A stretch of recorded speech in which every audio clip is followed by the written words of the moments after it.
Welcome everybody to the roundtable. Today we're gonna make Joanna blush a little bit, which isn't too hard, and then you're gonna have to suffer through, or I'm sorry, hopefully be somewhat entertained. I'm gonna give just a snippet of a presentation I've given over the winter at a couple of conferences on emerging technology, and more importantly, why all of a sudden specialized transportation is being inundated with pesky salesmen like me, uh, with new products. But we'll cover that in just a few minutes. But first, especially since you're on, Joanna, congratulations to you. So well deserved. You are the new grand poobah of the SC&RA Symposium. Congratulations. Thanks, Steven. And you are I hate it when I see sports teams and people do this, but I guess I'll climb on board with this because it is an honor, but I hate the fact that we even have to talk about these things nowadays. You are the first female, biologically born, I assume. No, I'm kidding. First female to be elected to this position, correct? That is the understanding, or at least for hosting it. I think Crane might have had a female, but the Oh, yes, transportation side, yes, yeah. yes. Yep. Well, you know us trucking people, we're always a little bit more Flintstones-ish behind the times and such, but the first of many. You and I already know of at least a handful of other women on our side of the SC&RA, the backbone side, right? That probably, hopefully, won't soon or will soon follow in your footsteps. So congratulations for that. And there were just a couple things in your article. Anybody else want to jump in and feat Miss Joanna? I just wanted to find a couple of things in the article. I'll just say very, very deserved. And I'm very proud of you, very deserved. Thank you, Donnie. You're very welcome. Joanna, this is Jim. Congratulations on this accomplishment. You really deserve it. You're a really good person and have a lot to offer every day. Oh, thanks. I appreciate it. I look forward to seeing you down in Birmingham. You're coming, right, Jim? I'm Got going the to be whole there. crew? Yeah, All right. we're bringing the crew. Awesome. Thanks. Here we go, Joanna. Risk and reward, because this will be a good segue into my little presentation. Share with us briefly what you mean when you talk about the great risk and reward in our business. So actually, it was interesting. I had such a great time interviewing with Deanna on this one. She brings such a great perspective and so easy to talk with. And when she said business philosophy, and she was like, what keeps the challenges and is the risk and reward, it all kind of comes down to the choices, right? Whether it's the risk on taking a load of like, hey, are we going to have delays? Is it going to be profitable? But I like to take the risk and reward even down to your daily choices. As a person, every decision you make has a risk or reward. It's either a consequence or a reward that comes with it. So yeah, it sounds like gibberish, but I mean it in a good way, that if I decide that I'm going to make the most of my day and have a coffee or get a coffee for somebody else, the risk, it's going to cost me money and I need to leave the house a little bit earlier. The reward is you're making a difference in somebody's day. You have a really large load and you're like, do we do it or do we not do it? The risk, well, what if we fail? But the reward, well, what if we make it? What if we bring on a new customer? What if this increases revenue and secures freight for our drivers for the next 4 months? So you're weighing the pros and the cons, and it's not just time and money. That risk and reward is both short-term and long-term. You take the wrong risk, and yeah, that's not what you're looking for either. One more question, unprompted, but I know you can handle it. You've trained so many permit specialists over the years at ATS and mentored so many more directly and indirectly throughout the industry. What is amongst the biggest tips you like to provide somebody, whether they're new or been in the permitting world for quite some time, specifically with regards to this theme of risk and reward? Oh, so as within permits, I guess I would actually bring that more into the how you treat people factor. every interaction that you have, how you say something, how you respond to something or react to something, whether it be a state official, a driver, a coworker, that also has its risk and reward. That's going to impact you not just in a day, in a week. You're trying to build trust with people. Yeah, it actually wouldn't be more on the business side. It'd be more on the people side of it. It really would. Always relate to people first, because when you can relate to people, then you can talk about the problems. But if all you're doing is complaining about the problems, people just dread hearing you. Like, it's just, yeah. Okay, that sounded really dorky, but I mean it in a good way. Everybody out there, like, when you can relate to a person, when you can consider the risk and reward of how you make someone else feel, or how you convey a question or concern, or what's that going to reflect on you as a person or the company or your driver, making that best decision for that risk and reward. It's not just a small little decision, and it's not a battle. Sometimes it's good to just be gracious and take the long haul. I don't know. I think you know where I'm going, Stephen. I think of knowing you for over 20 years, and I'm like, it's just the fact that you got to pick your battles, and sometimes it's just not worth it. You're gonna get farther by doing it slow, by doing it right. It's got a bigger reward in the end, even though it's painful in the beginning. I think I've told you this before, but if I haven't, so I've been a curmudgeon my whole life, admittedly, and everybody knows it. And I don't smile near as much as I should, and I get too serious at times. But Miss Joanna, you, young lady, have been a tremendous influence on me personally over the years to just try to peel off a little bit of that curmudgeoness. Life's too short, right? Be That happy. it is. Be happy. Yeah. Be happy and smile. Smiles, everyone smiles. All right. Anybody else care to roast Miss Joanna while I transition here? Joanna, I told you years ago that you're my mentor, and I guess I picked the right mentor to follow. Congratulations. Thanks, John. Looking forward to seeing you guys all next week. We'll be there. All right. All right. Anybody else? I'd rather talk about Joanna for the next 20 minutes than this topic. All right, I'm going to dig in, but please, everybody, interrupt as often as you care to, and add your comments. And I'm going to call on a few as you go along. So I last did this presentation in Dublin, Ireland, and so I had a kind of a whole different type of audience there. So I'm going to try to revert on the fly here. So this presentation is about emerging technology and specialized transportation, particularly from the side that we'll cover as to why all of a sudden this new technology is coming upon us. Who's causing this, and how should we react if at all? And you'd be surprisingly, as a software vendor, I still say very, very cautiously tread into the technology world and the specialized transportation site, because as we're going to see here, and some of you have heard this tragic story, it can bite you pretty quickly. So this particular load a few years back, like many across the world, certainly in the United States, this particular large overheight load, not this one, but a similar one, traveling through the state of Pennsylvania, making its way to its ultimate destination in Ohio. Yeah, this really cool dragon. I'm sorry? Purple, really cool, but it's like somebody moving, needs muted. but it's not moving. Tell me his niece. John or Danny, can you take care of that? Thank you. But then, sadly, all too often, as the day wore on, all hell broke loose. And in this particular case, it was discovered by the driver on the left and the pilot on the right that the Ohio permit had not been secured yet. And this driver was feeling the pressure to get that load delivered by the end of the day, or certainly by first thing sunrise the following morning.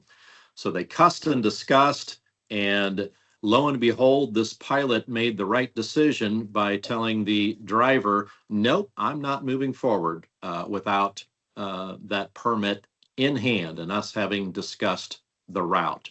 The driver tried to assure her, no, It's okay. I've got this truck navigation app that has all of the right tools on it. And here's some of the marketing information from that app and others, and it still exists today. Avoid low bridges.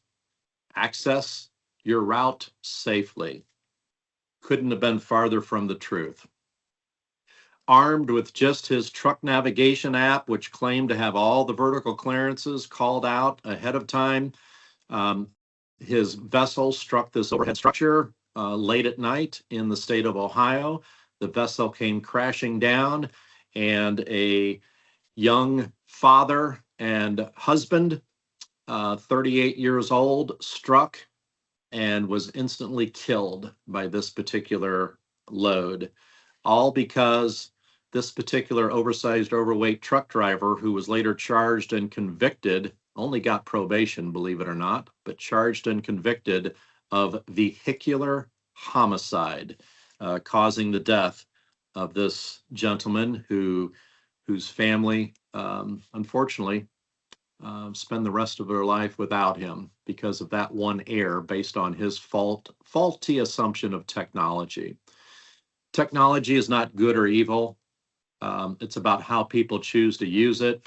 And in my humble opinion, it's also, as we saw from that false advertising, in my opinion, it's also about how certain vendors choose to market their products. So again, I'm an old man, as you can see from the gray hair. I've been around the block for a long time in this industry. I go back to the fax machine days, almost the teletype days of transceiver. You remember those days, Ray? I do. Certainly the fax machines and those types of things. And I think it's safe to say that for a number of decades, there was very, very little technology in specialized transportation by and large. In the general trucking industry, yes, but not so much in our industry. So, quiz question to see if everybody's still awake. Anybody, just blurt it out, drop it into the chat line. What do you think, if you agree with me, what do you think has caused in the last 5, 6, 7, 8 years, all of a sudden this explosion of smarmy salesmen like myself and others with all of these new software and hardware products? Anybody with a guess? There's no right or wrong answer. I would say it's the risk of not doing it. So you start talking, I mean, you just talking about a bridge hit, but if you're not doing it, if you're not looking to technology or to improve how you do things, the best way to do them, you're taking a much bigger risk.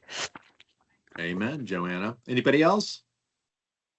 I think some of it is taking comfortability from the driver. They feel they have the technology, they feel they have the permit, they feel the state did it. They're not responsible for anything because they have everything behind them to say do it right. But ultimately, it's the driver's responsibility to make sure they're doing it right. And the permits, the technology, and everything saying we got you covered, when in all reality, it's not. Great point, John. And not to put it all on the driver, but as most of us know, when you get into the actual administrative rules and the state statutes, certainly in Illinois, as I remember, Gino, it specifically names the driver and the company, but that driver's name comes first. So Ultimately he or she- responsible. Absolutely. Absolutely. Stephen, I think we're also seeing a greater willingness on the part of carriers to explore new technologies. We've had enough of our own problems with drivers hitting things or permits being wrong or stuff like that, that we're willing to explore, my company especially, explore new technologies and how they improve safety. So there's a market there. Yeah, just had another call from Roger the other day. Danny and I and our buddies at High Point Solutions. You're right. Your company is definitely at the forefront. Anybody else? I would say insurance costs, ways to lower insurance costs, or actually lawsuits. The threat of lawsuits. You got that right, Lisa. And you must have seen this presentation because yeah, that's about 1 or 2 slides away, the good old nuclear verdicts. Anybody else? I have one, All right. Stephen. I think it's just You either evolve or die by way of the dinosaur. I mean, that's you just got to keep moving forward, or you're just going to fall behind and you'll become extinct. I think moving forward and exploring technology options is one thing, but taking out that human factor at the same time, there has to be a balance. Oh my goodness, music to my ears. Yes, again, you've seen the presentation too. A balance, so critical. Judith from Indiana. That was me. Oh, sorry. Okay. That's okay. I put my hand up, but then I heard a moment of silence, so I just jumped in. Yeah, 541 is Judith. Got it. I've got a stepson who's getting married and having a baby moving to the Indianapolis area, so I need to start recognizing that area code. Yeah, no right or wrong answer. One of them, I believe, is, and some of you have kind of touched on this, industry looking to lower costs and improve safety. I think Joanna and others kind of touched on that. Somebody else later whose voice I didn't recognize, just the natural evolution of technology, right? To either get on board or die. Die a slow or quick death in this industry. But for me personally, in this presentation, Big Brother is watching. And there are many different kinds of Big Brothers as I define them. Lisa Greps, I think you said one, that is the judicial world. Anybody else? Guesses on who I believe to be are the Big Brothers that are really pushing us, the specialized transportation industry, to get our head out of the 19th, 20th century on technology? Maybe manufacturers? Oh, yes, ma'am. That's two of my three. Who's the third Big Brother? To me, it's the most obvious. Big Brother. Who's causing industry to react? Technology itself. All right, there's four. FMCSA, great, Gladys. I was actually thinking of our friends in the state government, but yes, certainly enforcement. All right, I can't remember who that was, Marka or Judith.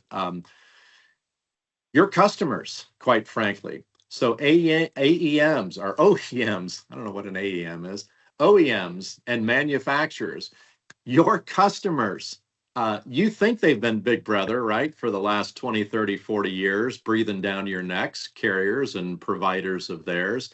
But trust me, in recent years, they are growing more and more antsy themselves to, sadly, I might say, for some of you folks' sake in the carrier industry, to be even more hands-on in micromanaging. How do I know that? Well, in part, the number of phone calls and Google searches that some OEMs and manufacturers are now doing that are leading to just innocent phone calls to companies like mine, ProMiles, and many of our friendly competitors, just kind of nosing around as to what's out there. And here's the real kicker.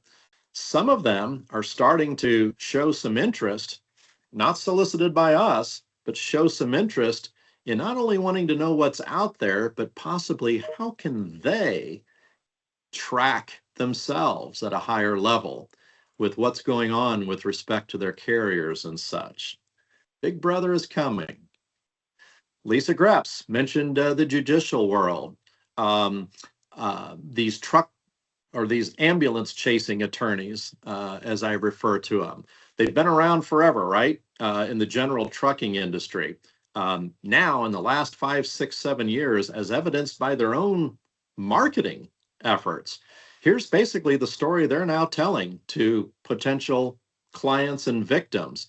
Hey, Mr. Potential Victim, you think there's money to be awarded should you unfortunately be involved in an incident with a normal 18-wheeler.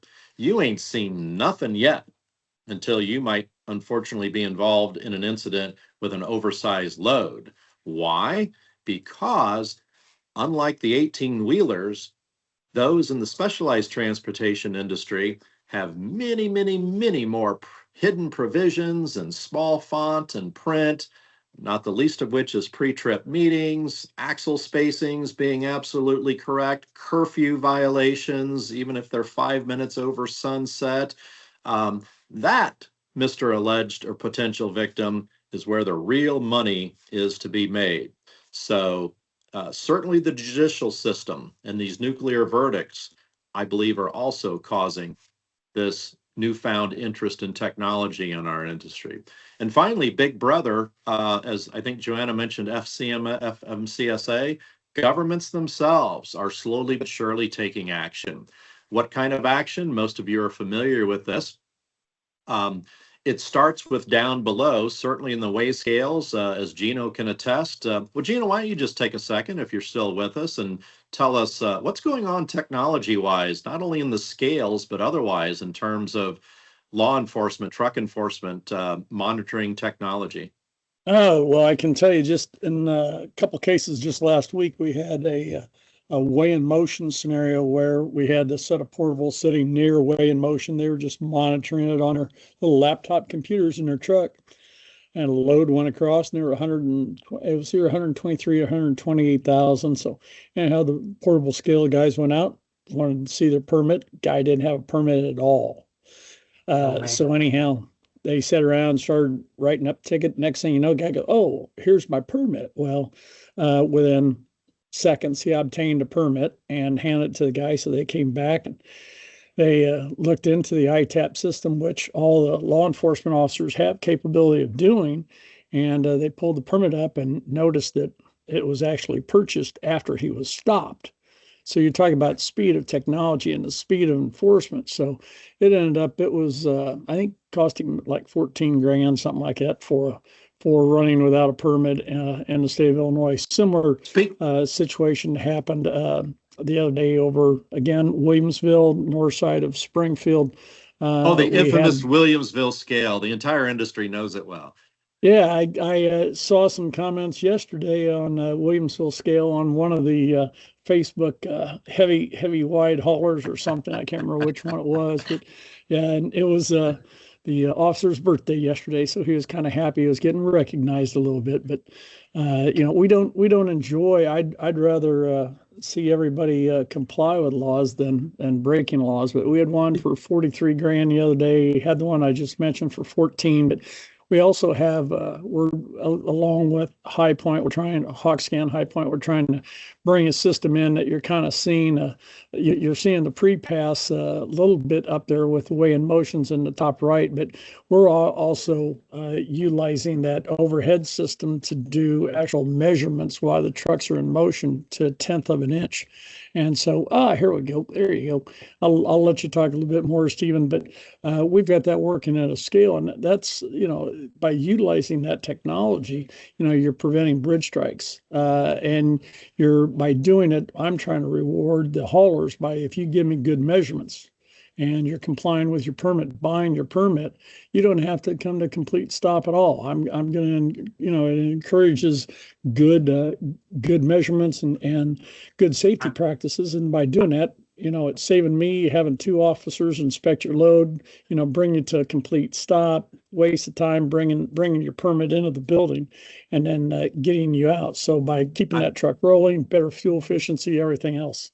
I'm so glad you brought that up, Gino. I'll get to you in a second, Ray. I think I saw your hand up, but who is the wonderful young lady from Missouri DOT permitting? She was pretty high up, and then she went into one of these companies that provide the software, hardware, Danny. I can't see her face. Jan was her first name. Yeah. Yeah. Can't remember her wonderful last name. woman. So God bless her. And it sounds like, Gino, that you're kind of pointed in that direction.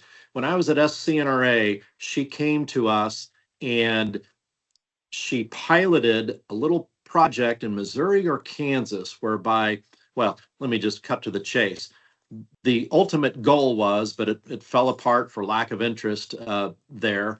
The ultimate goal was bypass one day for the OSOW industry. And I think that's what you're getting at, Gino, is perhaps one day, not for the mega loads, but for some of the more routine, oversized, overweight loads, they come through. automatically checks their permit, measures them, makes sure their axle spacings, and if they're good to go someday, green light, right, Gino? Yeah, and the other thing is, I think some of your inspections, when you get around, Southern Illinois, Kentucky, Tennessee, Georgia, I mean, you can be in those 4 states in a matter of a couple hours. So, some of the requirements of being inspected at state lines, if you can automate that and legitimize that, that'd be great. Stephen, I got to jump on another call, so I got to let you guys go. Ray Morgan and then Danny, real quick. Gino, I had a question. What would motivate a driver? I got to roll. I got 1 minute to jump on a call. Okay, all right. Ask it to Danny Wells. He's our Gino Kaler at Pro Miles. The question begs to be asked: what would motivate a driver when he can get a permit that fast to bootleg a load like that and have to pay a $14,000 fine, or a company? What would motivate them to do that? The ones I've come in contact with, Ray, is it trying to make the extra money, not having to pay for the permit? Is it is it worth that $600, $700, $800 to do that? In the case of what you're doing is you're weaponizing this industry, and you cannot continue to weaponize this industry. So in the case of that Ohio, this technology that we're trying to institute here is for a lot of different reasons, but it is to take the weapons out of the driver's hands and to make it safe for the motoring public, because we do share the highways that we use for industry. The Ohio incident that I started with, Ray, I read the transcripts from start to finish of that particular case, so I do have some insight, and that is it was a combination of stress and fear of losing a great customer.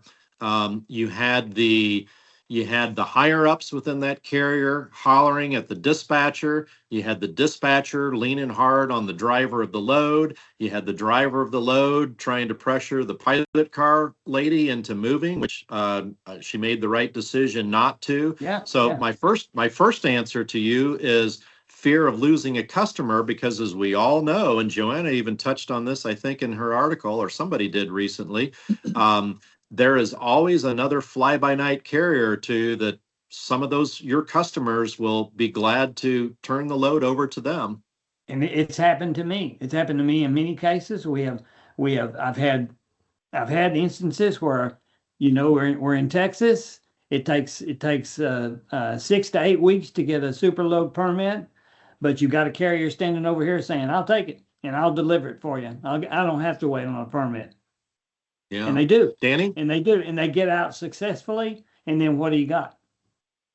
Yeah, I was just going to say, in effect, the customer who actually paid that driver to do that, they put the gun in his hand. If anything had happened, if somebody had lost their life, or some public, a bridge had been hit, something like that, they would have been culpable, and they should have been, if they knowingly allowed the driver to take that load without getting the proper permitting. Now, that's my opinion, and for what it's worth, but at the end of the day, this industry is trying to use technology to stop weaponizing our drivers. And that's exactly what you do. Just like in this case that you're talking about, that young man lost his life. Who put the weapon in that driver's hand? Someday you got to get over this shyness of yours, Ray, to speak your mind. It's something you get to feel. You feel, I'm 70 years old, and I've worked in this industry for 48 years. I've seen a lot of things happen. I've seen a lot of people lose their life, and I've seen a lot of people lose a lot of things. Things are not as important as lives are. And when when we come on and understand that taking a chance is, when you can do it the right way and take the chance out of it, that's what you need to do. Boy, our buddy Bryce Baker must be sitting there licking his chops now, hoping that he gets a few minutes today, because his topic today, money, choose wisely, I think is going to be a great segue, Ray, into what you just spoke about. Danny Wells, real quick, and then let me rush through the rest of this. Most of these that I've come in contact with have been money related. And that's either saving money on the front end or saving the money Thank you. from losing a customer because I'm running late or something else. But still there, and this one kind of surprises me, but there's still quite a bit out there of I don't want Big Brother messing in my business, and I do this all the time. Okay. Unfortunately, all right. Oh, and one other thing, Stephen, the Jan, I think y'all were talking about is Jan probably Scobie, Jan Scobie, and she is a special projects coordinator with Prepass. Yeah, and once Gino says he's going to do something, he does it. But whether it's Illinois or Indiana or whomever, one day, hopefully in our lifetime, when some semblance of OSOW pre-pass comes in, we're going to have to remember to pay homage to Jan Scobie, because she actually initiated this several years ago. So God bless her. Okay, real quickly here, the last one on the government end. Again, Big Brother, not out there now in terms of great prevalence, but coming one day soon, and it's actually rather simple technology. Lots of bridge hits nowadays, right? Lots being talked about, and shameless plug here, but AshtoWare's got a webinar coming up next month, similar to one they did with Oregon a month or two ago. And yours truly and Danny Wells, and most importantly, Gino Kaler, are going to be providing that webinar on bridge hits here in another month or so, I believe. But most bridge hits, many of them are hit and runs. Those of you on this call, management, upper management, you may never ever hear about most of the bridge hits or bridge scrapes that happen in your company. One day, rightly or wrongly, that tide will start to turn as these rather simplified devices are attached to structures. They sense the vibration of a scrape or a slight hit. They grab a couple pictures of the side of the truck and the license plate, and your truck drivers will probably be tracked down as they scoot on down the road.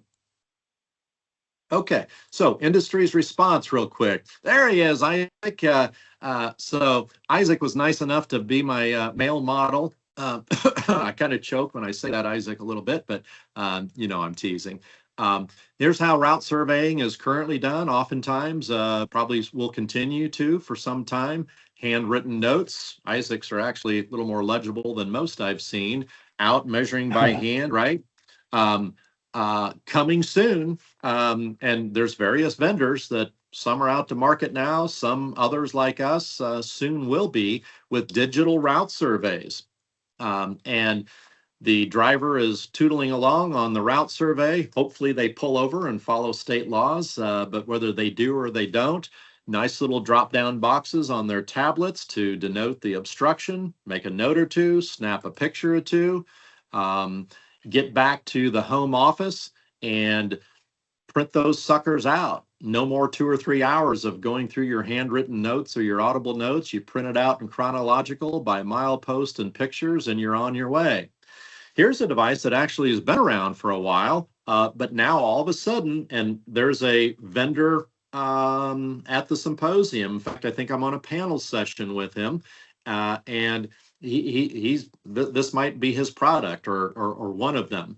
But my first exposure, everybody remembers Peter Lynch. Peter's still around, route surveyor nationwide, like Isaac is. Peter, at an SC&RA meeting several years ago, said, Stephen, come on out to the parking lot. I got to show you something. Everybody remembers Randy Sorensen, right? Randy Sorensen had a product that you attach to, the top of your route survey truck, and then you got your little computer software stuff going on the inside, and it measured through LiDAR way back then your vertical clearances, and he swore by it. I want to say it cost him back then, 15 years ago, about $6,000-$7,000. I think these products that are coming out now are more along the lines of 10, 15,000 and more. I would caution everybody. There's there's some truths that I think are coming out with some of these products, and then maybe some myths. And this is why I always urge caution. There's some that are being marketed that, hey, I can travel at highway speeds, whereas I've had drivers themselves personally tell me, who have tested some of those products, not all of them. No, truth of the matter is you had to slow down to 25, 30 miles per hour, which is kind of dangerous and such. But these products are emerging. Some I think are quality, some perhaps not.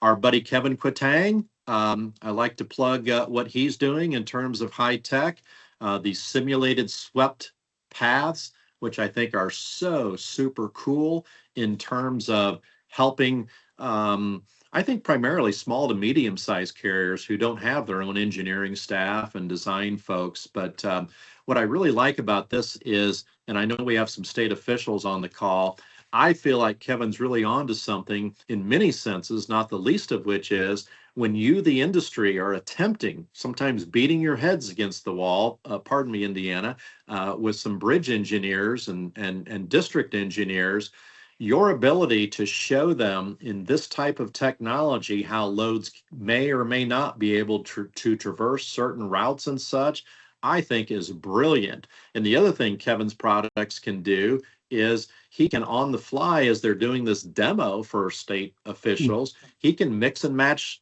different tractors and trailers and such. So let me move on here for the sake of time. Some first of its kind nationwide multi-state permitting type of applications coming out now that I feel are just the next evolution after SC&RA has successfully gotten most of the country automating permits. We still need to up those thresholds, you state officials. Some of them are woefully and way too conservatively low. Okay, my friend Brooke here, I don't know if she's on the call, but she is doing some great things here with her particular company, Let's Offload, with regards to permitting and truck navigation and converting permit routes onto navigation systems. Mr. Bub Bryce Baker, who's probably not so patiently waiting on deck here, doing some great things with local permitting as well. Here's how oftentimes permitting and following your permit route unfortunately happens nowadays with truck drivers. But again, through Brooks products, some other vendor products coming out with these really cool truck navigation apps, I think some good times are coming down the pike in terms of making the driver's experience, provided it's a quality product, much safer. And I better just, well, there's a shameless plug, but I did some plugs for you too, Brooke and Kevin. But yeah, there's something else we're working on. Oh, speaking of Big Brother, with our nav app, there'll be instant notification if it's wanted by everybody in the convoy the moment anybody in that convoy goes off route. But if they so choose, the carrier themselves will be able to receive that notification as well. Here's how route surveys, pre-trip meetings look today and probably continue to. Here's how pre-trips are starting to look and will soon look in the near future with everybody having their tablets out.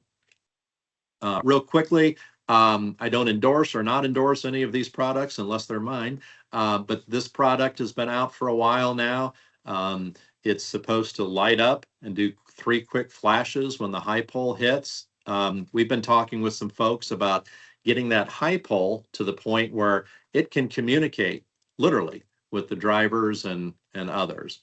And I think that's it. Oh, I like to close with my friends from New Zealand. I think this is so cool. You guys know I've been infatuated with pilot car lights for most of my career. And I understand in the United States why ours are the color they are, and they're not this color because those are for funeral processions. But for the love of God, someday, if we can make a change with regards to how pilot cars and oversized loads, the type of light that they use, hallelujah, I think we'd be on to something.